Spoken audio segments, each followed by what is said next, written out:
그 사람은 항상 그 말을 입에 달고 살아요. 처음엔 그냥 넘겼는데 어느 순간부터 이상하더라고요. 지금 화면을 2번 눌러주세요. 여러분의 마음을 따뜻하게 바꿔줍니다. 어느 순간부터 대화가 끝나고 나면 마음이 무거워졌습니다.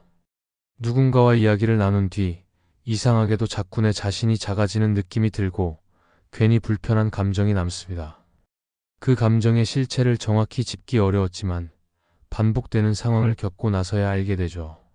아, 이 사람이 말하는 방식 자체가 나를 힘들게 하고 있었구나. 우리는 살아가며 수많은 사람과 말을 주고받습니다. 말은 생각의 거울이자 관계의 다리입니다. 그런데 어떤 사람들은 그 말을 무기로 사용합니다.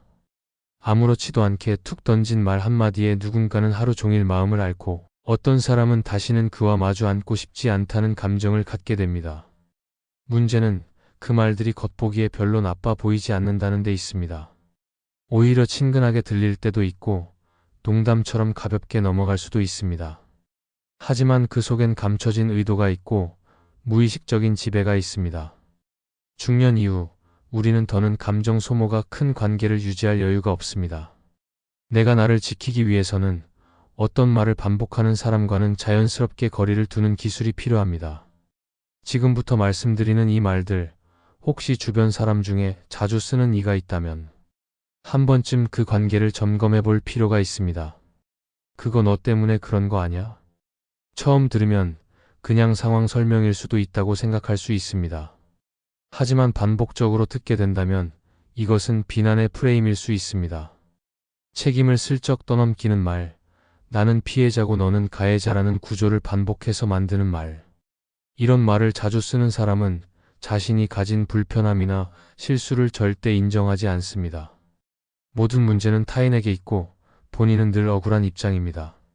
이런 말에 자꾸 노출되면 나도 모르게 스스로를 의심하게 되고 상대의 감정을 더 살피느라 내 감정을 눌러버리게 됩니다. 시간이 갈수록 자신감이 사라지고 관계의 주도권은 상대에게 넘어가게 됩니다.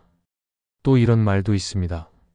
나는 그냥 말한 건데 왜 그렇게 예민하게 받아들여? 이 말은 아주 교묘합니다.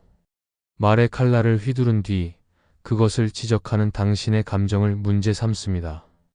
이 말이 반복되면 당신은 점점 말하기를 포기하게 됩니다. 왜냐하면 아무리 기분이 상해도 당신의 상처는 예민함이라는 꼬리표를 달게 되니까요. 결국 이 말은 자기 말에 책임지지 않겠다는 선언입니다. 말로 상처를 주고도 상처받은 사람을 탓하는 구조는 매우 폭력적입니다. 그 다음으로 조심해야 할 말은 내가 너 잘 되라고 하는 말이야. 이 말은 마치 당신을 위한 조언처럼 들리지만 그 말 속엔 압박과 지시가 숨어 있습니다. 이런 말을 자주 하는 사람은 내 선택이나 감정을 존중하지 않습니다. 내가 원하는 길이 아니라 그 사람이 옳다고 믿는 길로 나를 끌고 가려 합니다. 처음엔 그 조언이 도움이 되는 것처럼 보이지만 점점 나는 내가 뭘 원하는지도 모르게 됩니다. 결국 내 인생의 방향키를 상대에게 넘겨버리게 되는 거죠. 좋은 뜻이라는 말로 감싸져 있지만 그 말은 결국 상대가 나를 통제하려는 방식일 수 있습니다. 이외에도 이런 말들을 자주 쓰는 사람들이 있습니다. 다 너 잘되라고 그러는 거지. 너는 원래 그랬잖아. 그 나이에 뭘 새삼스럽게. 내가 너를 얼마나 생각하는데. 이 말들은 모두 공통점이 있습니다. 상대방의 감정을 인정하지 않고 스스로의 말이나 행동을 정당화하려 한다는 점입니다. 듣는 사람은 점점 위축되고 관계는 일방적인 구조가 됩니다. 어느 순간 내가 이 관계 안에서 숨을 참고 있다는 걸 느끼게 됩니다. 중년 이후에 우리가 정말 조심해야 할 것은 겉으로 보기에 좋은 사람입니다. 말도 잘하고 예의도 갖춘 사람. 하지만 그 사람이 자주 쓰는 말 속에 숨겨진 지배욕, 무책임, 감정 전가, 비난이 있다면 이제는 용기를 내어 거리를 두어야 할 때입니다. 관계는 말의 힘으로 만들어지고 또 말의 힘으로 망가지기도 합니다. 당신을 지치게 하는 말이 반복된다면 그 말보다 먼저 그 사람을 떠올려야 합니다. 그 사람은 항상 그 말을 입에 달고 살아요. 다시 처음의 이야기로 돌아옵니다. 누군가는 이 말을 처음엔 그냥 넘겼습니다. 하지만 이제는 그 말 속의 진짜 의미를 알게 되었고 더는 스스로를 속이지 않기로 했습니다. 관계는 멀어졌지만 마음은 오히려 가벼워졌습니다.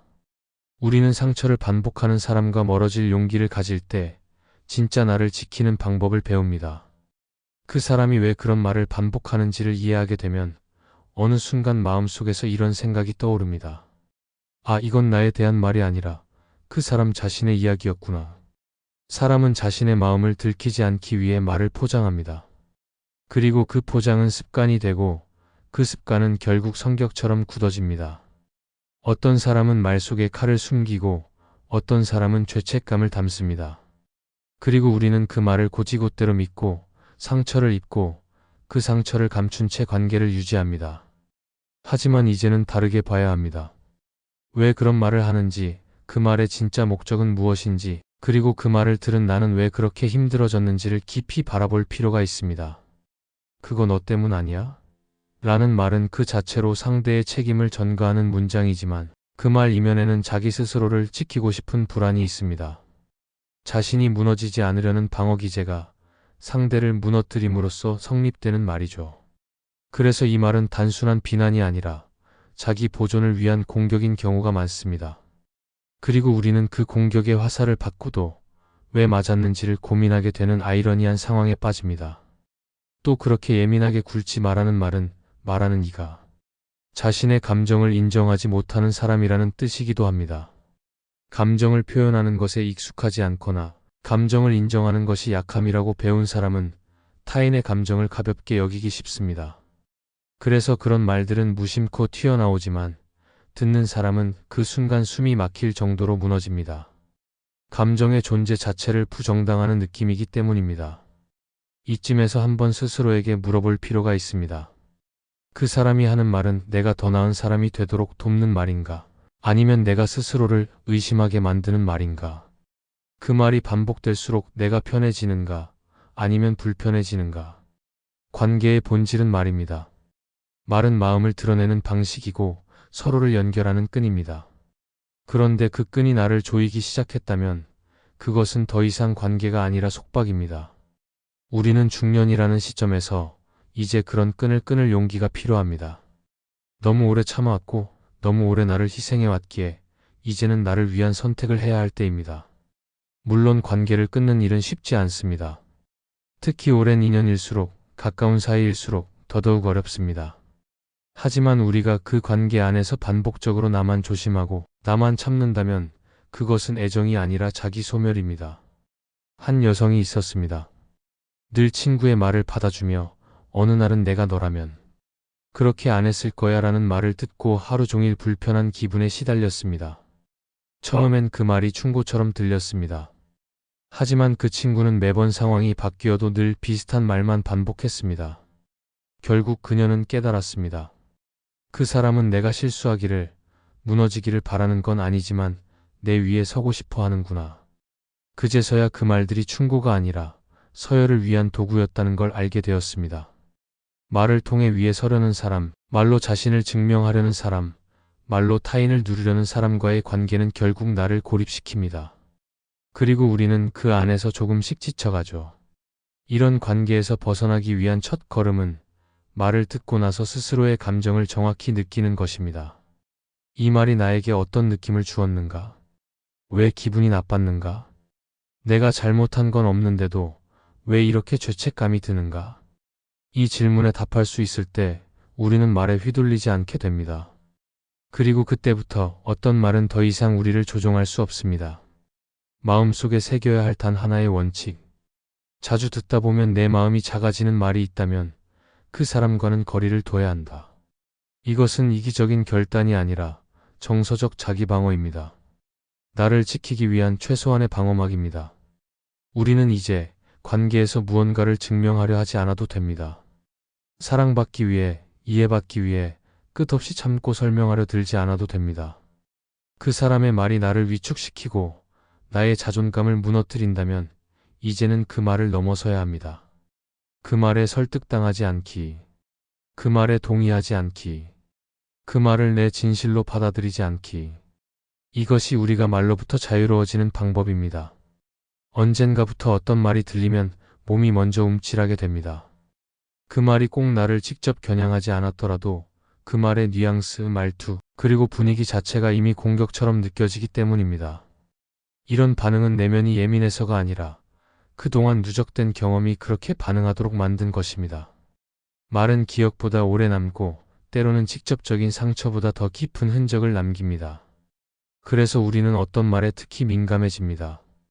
그리고 그 민감함은 대부분 이유가 있습니다. 지금부터 일상에서 자주 듣지만 반드시 경계해야 할 말들을 하나씩 짚어볼게요. 그래서 어쩌라고? 이 말은 겉으로 보기엔 단순한 반응일 수 있습니다. 하지만 사실 이 말은 대화 단절 선언입니다. 상대의 감정을 듣고 싶지 않다는 의미이고, 더 나아가 너의 말은 의미 없다는 비언어적 메시지를 품고 있습니다. 이런 말을 자주 듣다 보면 말하는 사람은 더 이상 나의 감정을 존중하지 않는다는 것을 몸으로 체감하게 됩니다. 그리고 결국 말하지 않는 습관이 자리 잡게 되죠. 넌 원래 그런 스타일이잖아. 이 말은 일종의 성격 고정 레이블입니다. 한번 낙인이 찍히면 아무리 변화해도 인정받을 수 없습니다. 심지어 행동의 동기나 상황은 무시되고 오로지 과거의 이미지에 갇히게 됩니다. 이런 말은 타인의 성장을 막고 관계 안에서 변화의 가능성을 원천 차단해버립니다. 그리고 우리는 결국 내가 뭘 해도 안 바뀐다고 여겨지는 사람이구나 하는 절망감을 느끼게 됩니다. 내가 너를 얼마나 생각하는지 몰라서 그래. 이 말은 감정적으로 들으면 따뜻할 수 있지만 구조적으로는 매우 위험한 말입니다. 왜냐하면 이 말은 상대의 사랑을 방패로 내세워 그 어떤 말이나 행동도 정당화할 수 있기 때문입니다. 사랑이란 이름으로 간섭하고 애정이라는 명분으로 통제하는 관계는 결국 상대에게 죄책감을 심어줍니다. 나를 생각해서 저렇게 말하는 거지 하면서 스스로를 억누르고 관계를 유지하게 되는 거죠. 하지만 그 말이 반복될수록 그 관계는 나의 자율성과 감정 표현을 앗아가게 됩니다. 그리고 가장 흔하면서도 은근히 사람을 갉아먹는 말이 있습니다. 내가 널 몰라서 그래. 이 말은 친밀한 사이에서 자주 등장하지만 실은 상대를 제한하려는 말입니다. 상대의 변화, 선택, 감정, 행동을 기존의 이미지 안에 가두려는 힘이 있습니다. 상대는 나를 안다고 말하지만 사실은 더 이상 알려고 하지 않는다는 뜻이죠. 넌 원래 그런 얘야와 같은 말은 결국 그 사람의 기준 안에서만 내가 존재하길 바라는 것과 같습니다. 이 말들이 반복되는 이유는 대부분 말하는 사람이 관계를 자신 중심으로 유지하려 하기 때문입니다. 자신이 중심이고 자신이 옳고 자신이 정의이며 나머지는 모두 그것에 맞춰야 한다는 식의 사고방식. 그리고 우리는 그런 관계 속에서 너무 오랫동안 맞춰왔고 양보했고 조용히 감정을 눌러왔습니다. 하지만 그럴수록 관계는 편안해지지 않고 오히려 나만 더 무너지고 작아집니다. 이제는 이런 말을 들었을 때 스스로에게 물어봐야 합니다. 지금 이 말이 나에게 어떤 감정을 일으키고 있지? 이 말은 나를 이해시키는 말인가? 아니면 억누르는 말인가? 이 말이 반복된다면 나는 이 관계에서 어떤 모습으로 존재하게 될까? 말은 가벼워 보이지만 삶의 방향을 바꿔놓을 정도로 강한 힘을 가지고 있습니다. 특히 중년 이후 감정 소모가 큰 관계는 삶 전체의 질에 직접적인 영향을 미칩니다. 그렇기 때문에 우리는 이제 말의 가벼움보다 그 말이 불러오는 무게에 집중해야 합니다. 그리고 더 이상 상대의 말에 내가 흔들리지 않도록 경계를 세워야 합니다. 듣고 싶은 말보다 들어도 되는 말을 골라 듣는 용기, 그게 지금 우리에게 필요한 태도입니다. 어느 날 문득 이런 생각이 듭니다. 왜 나는 그 말을 들을 때마다 힘든데도 그 사람과의 관계를 끊지 못하고 있을까? 그 사람의 말은 나를 위축시키고 반복될수록 나 자신이 싫어지게 만들고 마음속에 쌓이는 게 많아지는데도 왜 나는 여전히 그 앞에서 웃으며 고개를 끄덕이고 있을까? 사람은 관계를 맺는 존재이지만 동시에 관계에 갇히는 존재이기도 합니다. 특히 오랜 시간 함께했던 사람일수록 그 관계를 끊는다는 건 단순한 인연 정리가 아니라 내 삶의 일부를 도려내는 느낌을 줍니다. 그래서 우리는 상처받는 줄 알면서도 이쯤이야 저 사람도 나름의 사정이 있겠지, 그래도 인연인데라며 스스로를 설득하고 감정을 덮어두며 관계를 계속 이어갑니다. 그런데 그럴수록 나만 사라져갑니다. 말로부터 시작된 작고 가벼운 불편함은 결국 삶의 기운 자체를 무겁게 만듭니다. 그리고 어느 날 자신도 모르게 우울이 스며들고 에너지가 줄고 사람을 만나고 싶은 마음이 사라집니다. 그 이유가 단지 나이가 들어서일 거라 생각하지만 사실은 말로 인한 정서적 소진 때문인 경우가 많습니다. 우리가 이런 관계를 놓지 못하는 이유는 몇 가지 심리적인 배경이 있습니다. 첫째, 착한 사람 콤플렉스입니다. 어릴 때부터 참아야 한다. 좋은 사람이 되라. 네가 이해해야 한다는 말을 듣고 자란 사람들은 누군가와 갈등이 생기면 먼저 자신을 탓합니다. 상대가 어떤 말을 해도 내가 오해한 건 아닐까? 내가 예민했던 건 아닐까? 하며 자기 잘못부터 찾는 습관이 몸에 배어 있죠. 그래서 부당한 말에도 대꾸하지 못하고 결국 조용히 상처를 안고 살아갑니다. 둘째, 관계 끊김에 대한 두려움입니다. 특히 중년 이후엔 새로운 관계를 만들기가 쉽지 않다 보니 기존의 인연을 유지하려는 경향이 강해집니다. 이 사람마저 끊으면 나 혼자 남는 거 아닐까? 하는 불안이 상처를 참고서라도 관계를 이어가게 만드는 원인이 됩니다. 하지만 관계를 유지하기 위해 나를 포기한다면 결국 나는 누구와도 편하게 있을 수 없다는 믿음을 심게 됩니다. 셋째는 죄책감입니다. 상대를 미워하거나 관계를 끊고 싶다는 감정 자체가 나쁜 사람처럼 느껴져서 끝까지 버티게 되는 거죠. 특히 가까운 가족이나 오랜 친구일수록 이 정도는 참아야지, 정 떨어지는 마음을 갖는 내가 더 이상한 거 아닐까 하는 자기 검열이 반복되며 마음을 옥죄게 됩니다. 하지만 이제는 알아야 합니다. 내가 힘들어지는 말, 반복될수록 내가 작아지는 말, 그런 말에 둘러싸인 관계는 나를 위한 관계가 아니라 상대를 위한 관계일 뿐입니다. 이제 우리는 다음에 결정을 해야 합니다. 그 관계 안에서 계속해서 침묵할 것인지 아니면 내 감정을 보호하는 선택을 할 것인지. 그렇다면 실제로 우리는 어떤 방식으로 나를 지켜낼 수 있을까요? 첫 번째, 반응을 유예하는 것입니다. 상대가 상처 주는 말을 했을 때 즉각적으로 반응하지 않고 잠시 멈추는 연습이 필요합니다. 말을 받아치지 않는다고 지는 것이 아니고 그 말에 감정적으로 반응하지 않는다고 해서 내가 무시당하는 것도 아닙니다. 오히려 침묵은 때로 가장 강력한 거절이 될 수 있습니다. 나는 당신의 말에 감정적으로 휘둘리지 않겠습니다. 이 메시지를 조용히 전달하는 겁니다. 두 번째, 자신의 감정을 정확히 표현하는 연습입니다. 그 말은 나를 불편하게 해요. 그렇게 말하면 상처받아요. 이렇게 직접적인 언어로 표현할 수 있을 때 비로소 내 감정은 존재로 인정받게 됩니다. 물론 처음엔 어렵습니다. 하지만 몇 번 해보면 말로써 나를 지키는 방법에 익숙해지게 됩니다. 세 번째는 내가 결정권을 가지고 있다는 것을 자각하는 것입니다. 누가 나를 평가하고 지적하고 훈계하는 말들을 반복하더라도 그 말을 내 삶에 들릴지 말지는 내 선택이라는 걸 기억해야 합니다. 말은 날아들 수 있지만 그걸 받아들이는 문은 내 쪽에 있습니다. 그 문을 닫는 건 부끄러운 일이 아니라 오히려 건강한 자기 방어입니다. 그리고 마지막으로 심리적 거리두기입니다. 완전히 관계를 끊지 않더라도 감정의 거리를 조절하는 것만으로도 나를 지킬 수 있는 여지가 생깁니다. 그 사람이 나를 지치게 하지만 나까지 그 감정 안으로 들어가지 않겠다. 이 다짐은 우리가 정서적 독립을 지키는 데 큰 도움이 됩니다. 우리는 지금까지 너무 많은 말을 들으며 살아왔습니다. 그리고 그 말들 속에서 나를 잃은 적도 많습니다. 이제는 그 말들 사이에서 나를 보호하고 회복하고 세우는 법을 배워야 할 시기입니다. 그 시작은 아주 작은 말 한마디를 구별하는 데서부터입니다. 그 말은 나를 지치게 해. 이런 말은 이제 듣고 싶지 않아. 나는 나를 더 이상 그렇게 대하지 않기로 했어. 이 말을 스스로에게 먼저 해주는 것. 그게 바로 지금 우리가 해야 할 가장 중요한 변화입니다. 사람의 말은 기억보다 오래 남습니다. 그날 들었던 한마디가 몇 년이 지나도 잊히지 않고 어떤 말은 평생의 자기 이미지로 굳어지기도 하죠. 그리고 그 말을 한 사람은 아무렇지도 않게 살고 있지만 그 말을 들은 사람은 여전히 그 말 속에 갇혀 살아가기도 합니다. 중년 이후의 삶은 관계의 수를 늘리는 시기가 아닙니다. 오히려 관계의 질을 고르고 감정의 균형을 되찾고 무너지지 않기 위해 덜어내는 시기입니다. 그래서 우리는 이제 말의 무게를 가벼이 여기면 안 됩니다.